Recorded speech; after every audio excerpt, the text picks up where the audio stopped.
Alright, we have another one that we have to complete the square with. We want to put this into the proper form again for the hyperbolas. So here's our given equation. Whatever variable is positive, okay, that's the one that you want to start with. So because we have a positive 9y squared there, that's the one we begin with. We have 9y squared. Then I have minus 18y. And then now I'm going to go ahead and put the x terms together. So we put those, and then the 43 is going to go on the other side of the equation. So we added it to both sides. So again, the positive variables, that's set. That always is the ones that you should have coming first when you do this. Okay, we need to get a 1 in front of the y squared. So I'm going to factor out a 9. And I get y squared minus 2y. Going to leave a space there for the complete the square step.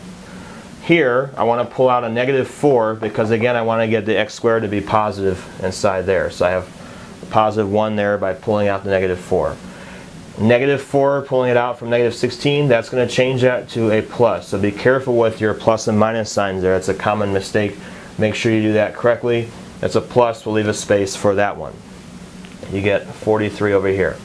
Now, we want to do the complete the square steps. Step number 1, you take this number in front of the non-squared variable, negative 2, we're going to divide it by 2 and you get negative 1. Step number 2, you're going to get negative 1 squared and you get positive 1.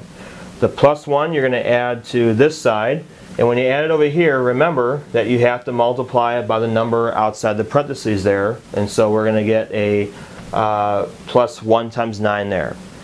Next, we're going to take the 4. 4 divided by 2 is positive 2, and then we're going to take 2 squared and you get 4 there. We're going to add the 4 inside here. When you, on the other side, you're adding a 4, but then you're multiplying it by negative 4 on the outside. So as I mentioned before in the previous video, remember to include the minus sign there. Again, that's the most common mistake, is forgetting to put that. You have to take 4 times negative 4 and you have this. Okay. Now that you have that, we're ready to put all these into the squared form. So we're going to do 9. This is y minus the answer you get for step 1 to complete the square. That goes inside here. So that's going to be y minus 1 squared. Then we have minus 4. This is x, positive 2 there, x plus 2 squared.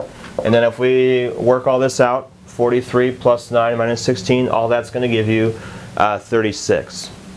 Now last thing we're going to do is divide everything by 36 because we need to get a 1. So we're going to divide this by 36, this one, and this one, and you have to reduce the fractions.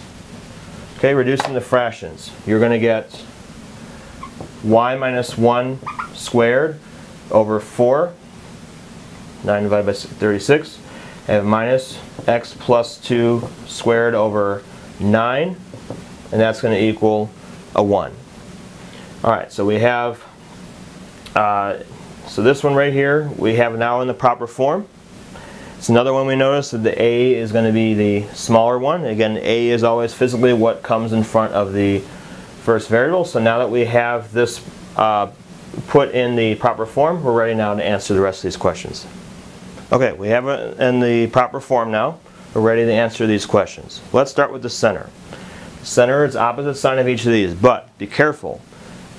The center is not going to be 1, negative 2, because x value has to come first. So it's negative 2 and positive 1. That's the correct center. So be careful. You want to make sure the x comes first.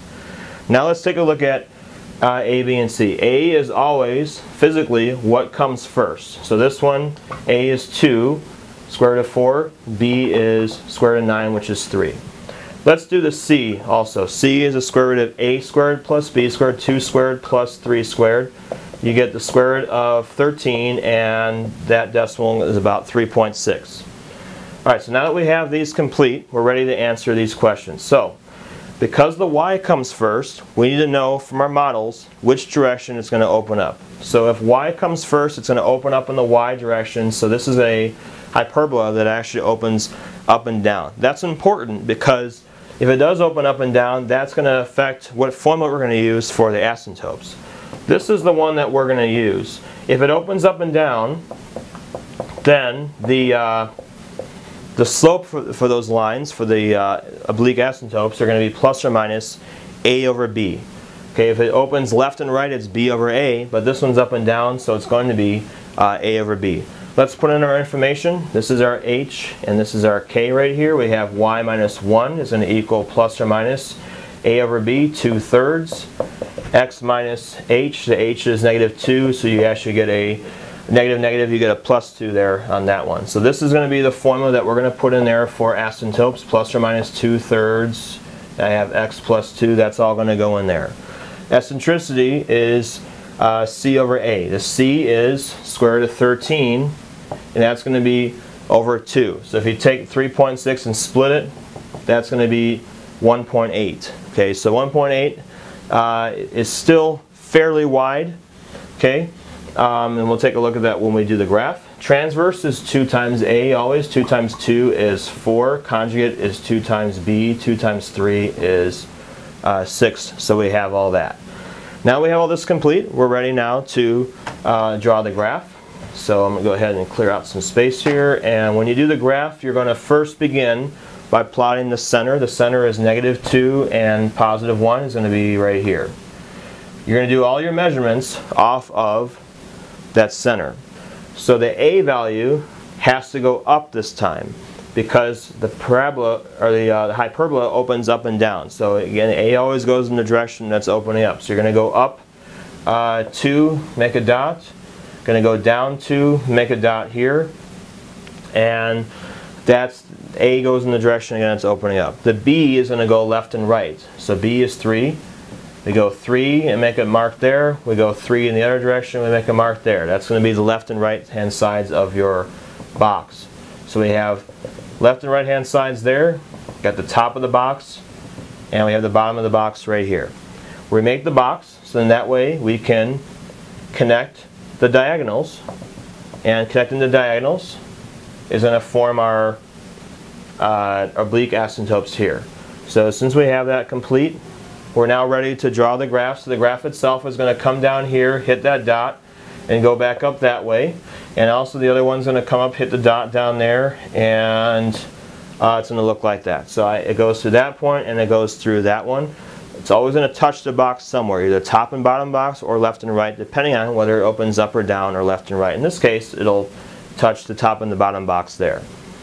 Okay, we can indicate the vertices, that spot where it came through and touched the box, we can indicate those right here as part of our information. So we start from 0, 0. The coordinate for this one, we go negative 2 and we go positive 3. So we have negative 2, 3. That's one of our coordinates for the vertices. The other one down here is going to be negative 2 and negative 1. So negative 2, negative 1 is the other one down below. Now let's take a look at the foci. Now the foci was 3.6. So from here I'm going to go up 3.6, and from the center I'm going to go down 3.6. So on the graph I have 1, 2, 3. It's going to go up to about here. And then from here I'm going to go 1, 2, 3, and a little bit more, 3.6 down below here. That's where the two foci would be located if we wanted to label them on our graph. And when we write the foci, we notice that all of them are in line. They're all going to have the x value of negative 2. So my foci is always going to have the same x value as the center there. All of them are in line here if it opens up and down. Now, as far as what we're adding top and bottom here, you're starting with 1. That's the y coordinate of your center, and you're adding and subtracting the c value, which in this case is square root of 13. So in this case, you start with 1. You're adding root 13 and subtracting root 13. That's what we're doing. That's how we got that, and that's what it looks like when you write it as a number. So now we've answered all of our parts here. Graph is complete. This problem is now done.